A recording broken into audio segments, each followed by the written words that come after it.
Does anybody else feel tired? Feel like, at least for me, at least today, that everything is just, it's just kind of closing in around us. And I feel like time has simultaneously gone to a standstill, and it's also all compressed and everything's happening fast and at once. I feel like time has no meaning, and that all just turns into a sense of weariness. I know that if you're part of the Black community or a person of color, there's a sense of weariness that settles in with injustice and what happened to Ahmaud, and we'll talk about that today. I know that if you're a parent, there's a sense of weariness of that, the fact that your kids are still in your house. I know that if you're alone, there's a sense of weariness of, do I get to not be alone ever again? I know if you're struggling with your beliefs about God and if he's good and if he's there's a sense of weariness of, will God ever reveal himself to me? Will God ever make this all make sense?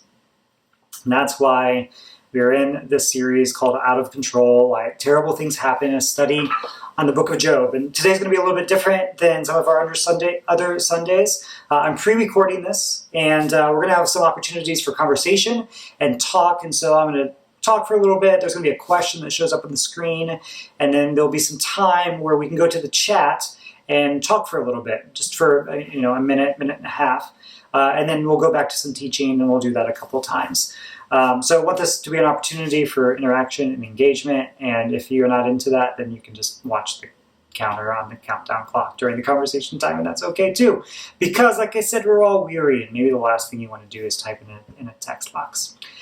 Anyway, so we're in the middle of a series on the book of Job, and last week we talked about 5 bad solutions and for the problem of evil, the problem of pain and suffering, and how we find those bad solutions within the book of Job itself. So first of all, bad solution number 1, God allows. Any sort of logic, reasoning idea that God could have stopped this pain, suffering, problems in the world, but for some unknown mysterious reason decided not to. God could have stopped it, but decided not to. God allows. And we see this logic played out in Job 1 and 2, the logic of the courtroom, the divine courtroom, God and the Satan, and God saying, go get Job, Satan, that's fine, I'm going to allow this to happen. That's bad solution number 1. Bad solution number 2, at least heaven. And honestly, any sort of at least statement at all, which we're going to focus on today, this number 2, at least statement. But particularly at least heaven. Hey, I know this really terrible bad thing is happening, but at least heaven's going to be great, right? And we see that at the end of the book of Job, the last chapter where Job gets new children and all of his flocks are doubled, and it's a happy, happy ending. That's a bad solution to the problem of pain and suffering because it doesn't actually answer anything. Number 3, God punishes. This is the perspective of Job's friends throughout the entire book. The idea that, look, if you do bad things will happen to you. If you do good things will happen to you. And the reverse, that if there is good things happening in your life, it's because you deserve it and God's blessing you. And if there are bad things happening in your life, it's because you deserve it and God is punishing you. You can read it either way. That's what Job's friends say.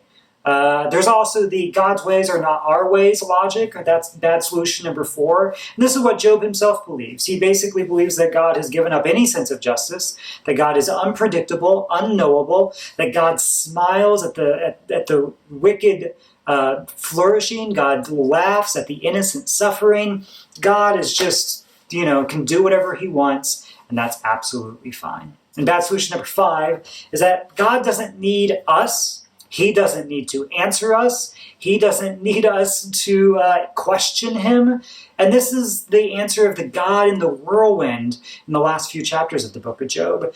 The God who shows up there doesn't need to give us any answers, doesn't need to explain himself. So please just be quiet.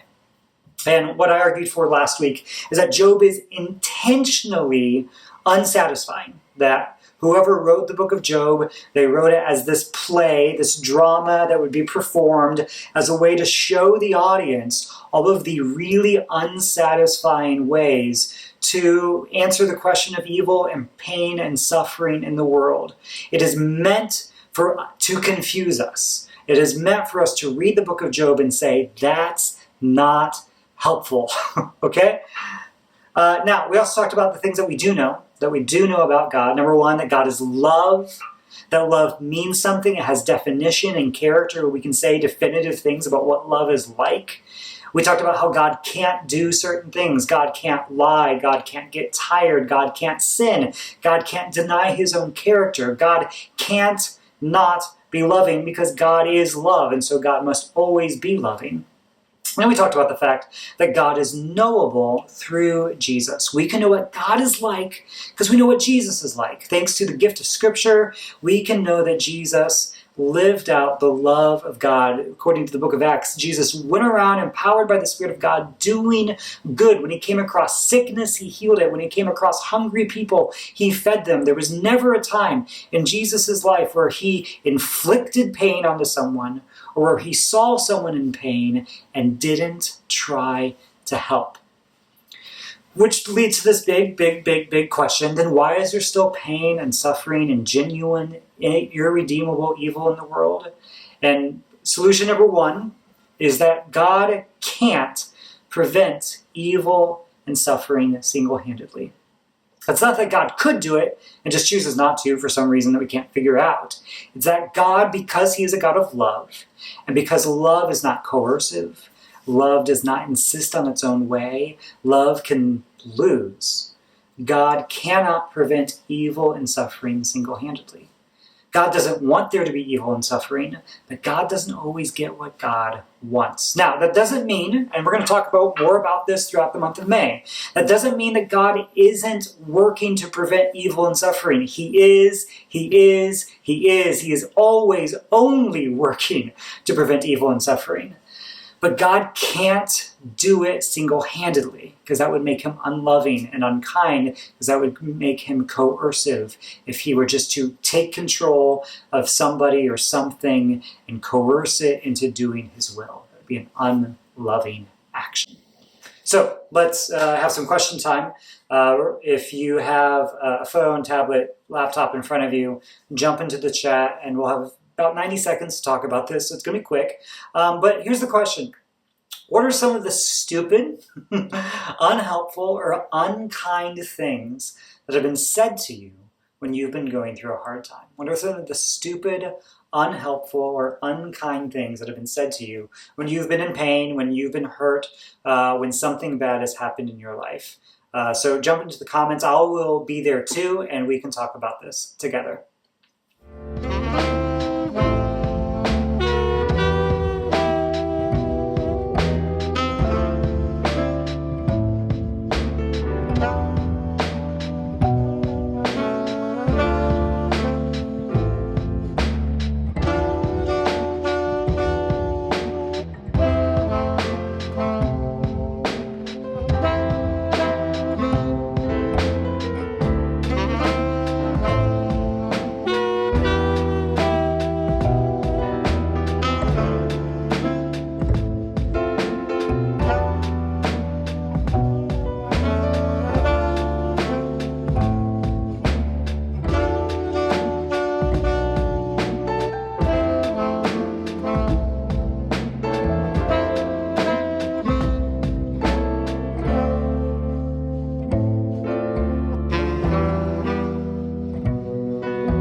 Okay, so the not great thing about this format is that there is a version of me in the future that just had a conversation with you, but me in the past doesn't know what me in the future is going to talk about. Sorry.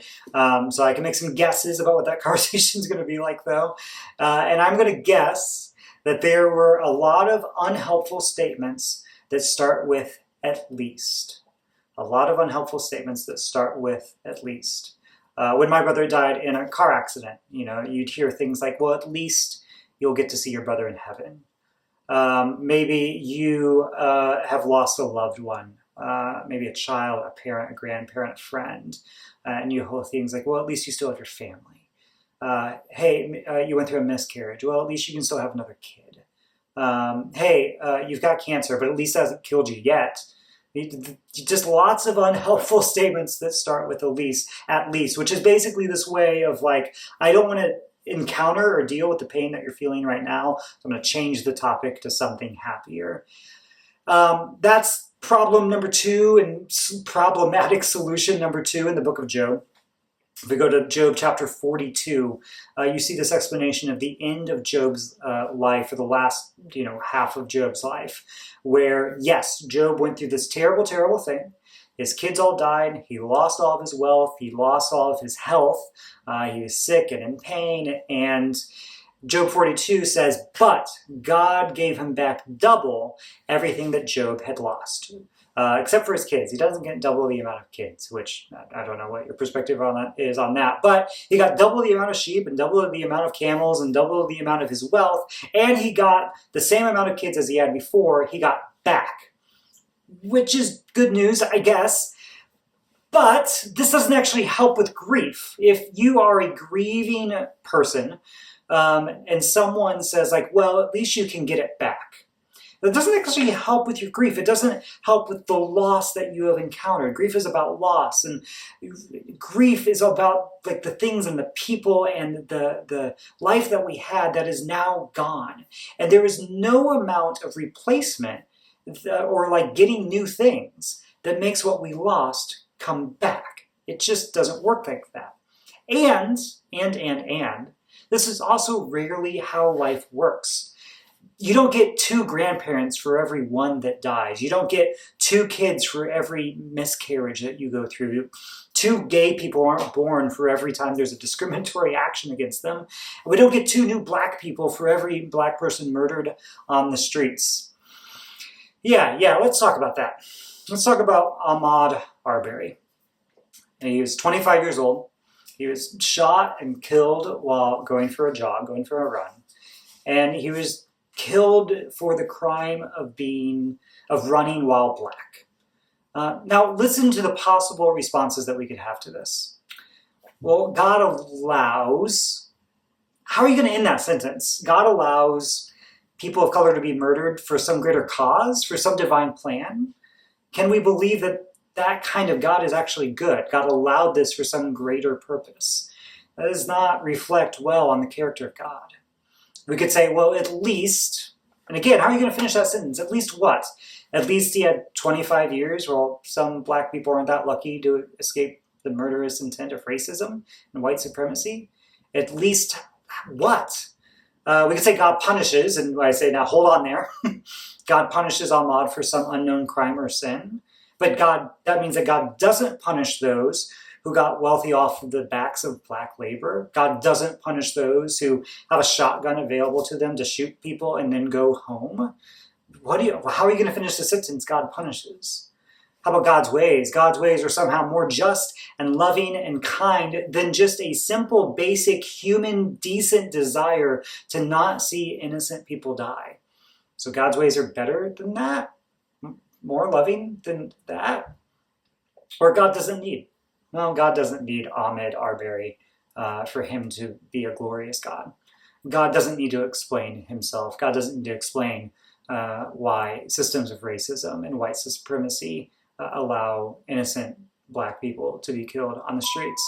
God doesn't need us to do something about it because God will take care of it in the end when we're all raptured to heaven and it'll be fine. God just sits on high and detached and hopes for the best. You see, these are 5 very big problematic ways that we can respond to genuine evil in the world. And this is how we've been trained to respond to genuine evil in the world. When something absolutely awful and just bad and unforgivable happens, if we've been trained to respond in this way, well, God allows, at least, God is punishing, God's ways aren't our ways, God doesn't need to explain himself, then that's going to make us kind of jerks, honestly. I mean, our theology shapes our the way that we respond to life. What we believe about God, what we believe about how the world works, shapes how we work in the world. And bad theology just leads to bad living. Bad theology can make us either say things about God that are blasphemous and untrue. It can also make us move in the world in ways that are harmful and wrong, or it can move us into passivity. Because we feel like if God isn't going to do anything about it, then I'm not going to do anything about it either. If God just sits back and allows terrible things to happen, then maybe we should too. If we think that God has no feelings or emotion, if God is unmovable, then maybe we should just kind of shut down our emotions as well. If we think that God is a murderous, punishing God that has no problem slaying entire races of people, making sure that women and children die for the sins of God knows what, then maybe we think that we should respond in the same way. And if there's some collateral damage along the way, well, God seems to be fine with that. If we think that God's ways are above our ways, then we might just believe in a God not worth believing in. If we think that God doesn't need to explain himself and doesn't need people, then we might just reject everyone and everything as well. Bad theology leads to bad living. So, if we believe in an unfeeling, uncaring, unmovable God, this is a question for discussion now. How might that negatively shape our actions in the world? If we believe in an unfeeling, uncaring, unmovable God, how might that negatively shape our actions in the world? Let's jump back to the chat. I'll be there as well. We'll talk about this for a couple minutes and then come back.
Bad theology leads to bad living, which is why we need to talk about these hard questions so we get our heads on straight about what is really true about God.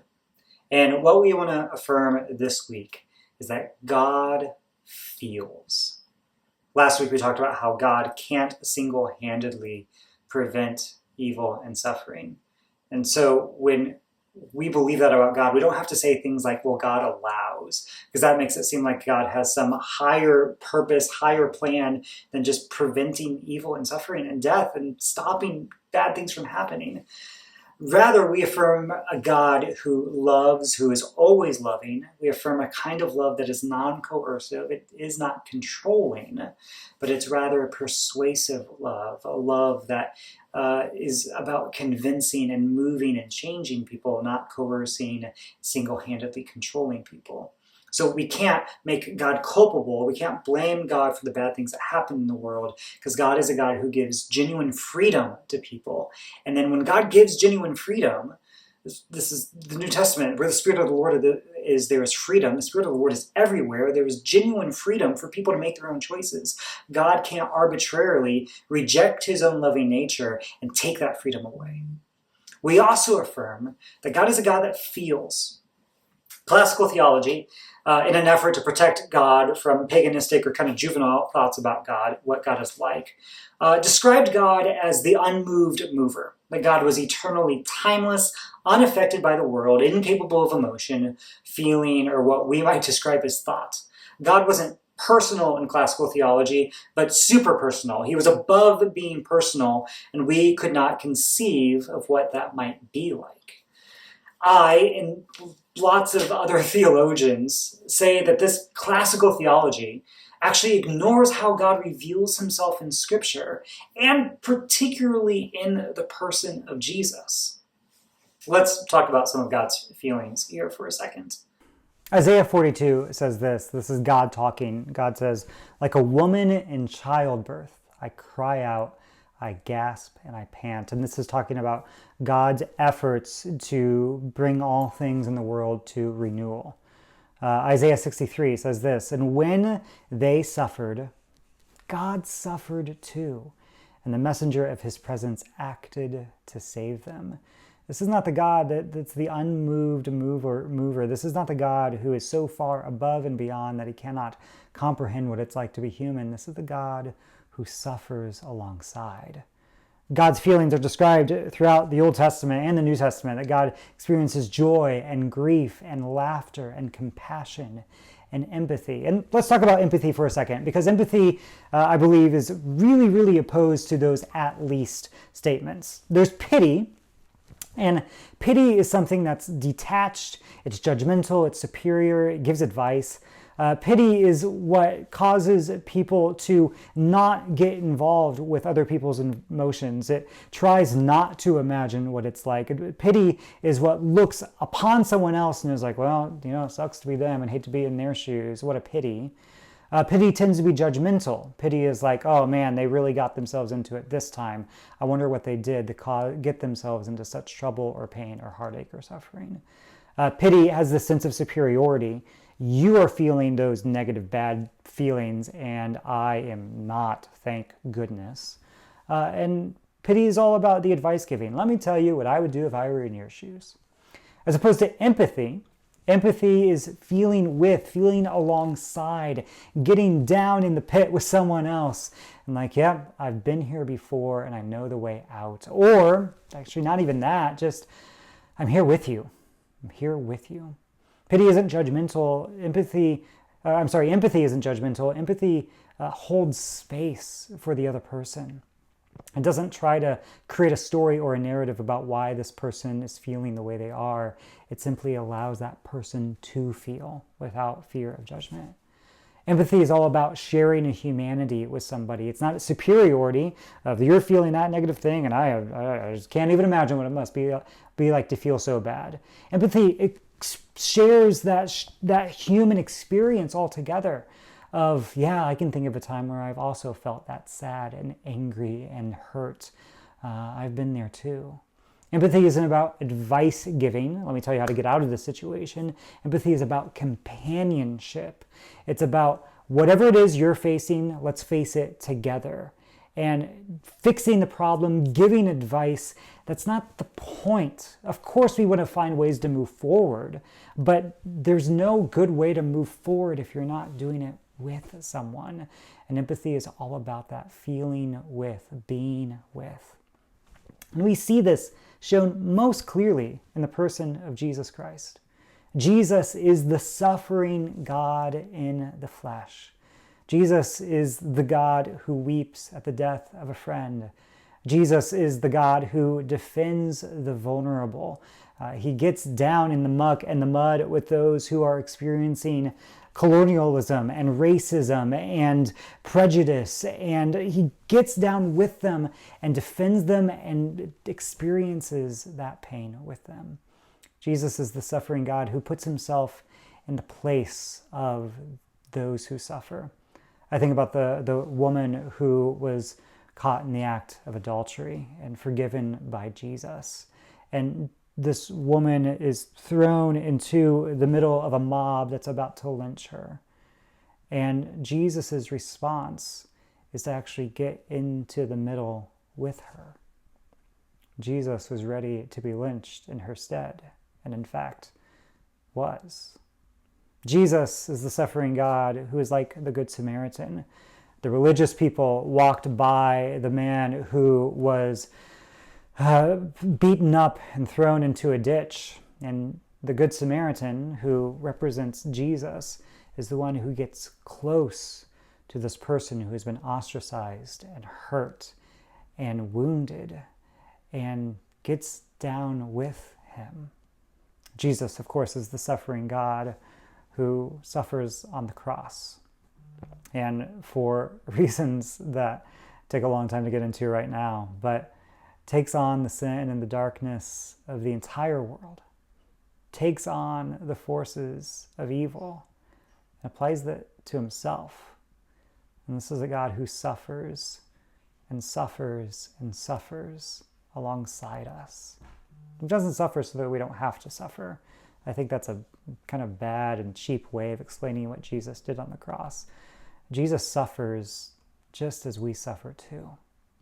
This is the kind of God that we worship, not the unmoving, unfeeling God, but the God who feels and suffers alongside.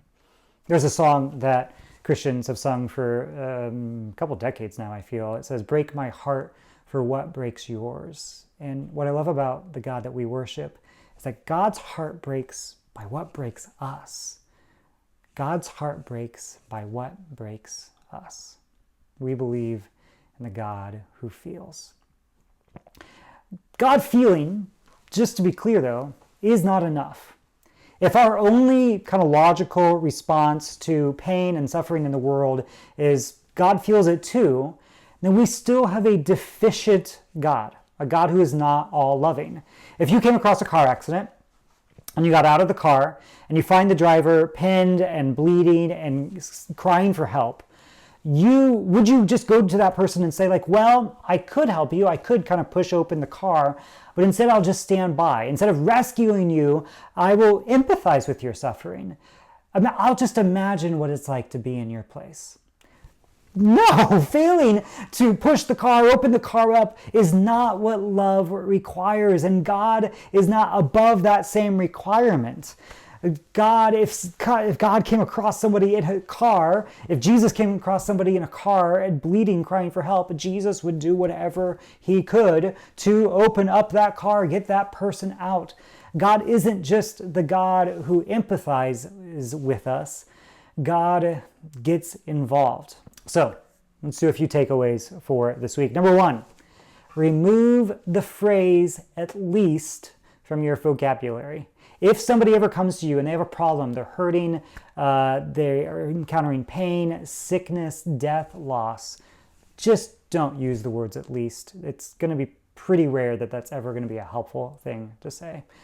Number two, if your theology, your beliefs about God, move you to inaction and unfeeling, check your theology up against an active and feeling God. And number three, when you pray, remember that God feels with you. God is not a brick wall. He is not the unmoving God. He is not far off and distant, just watching down from some other place. God is moved by what moves you. And God is always working for your good.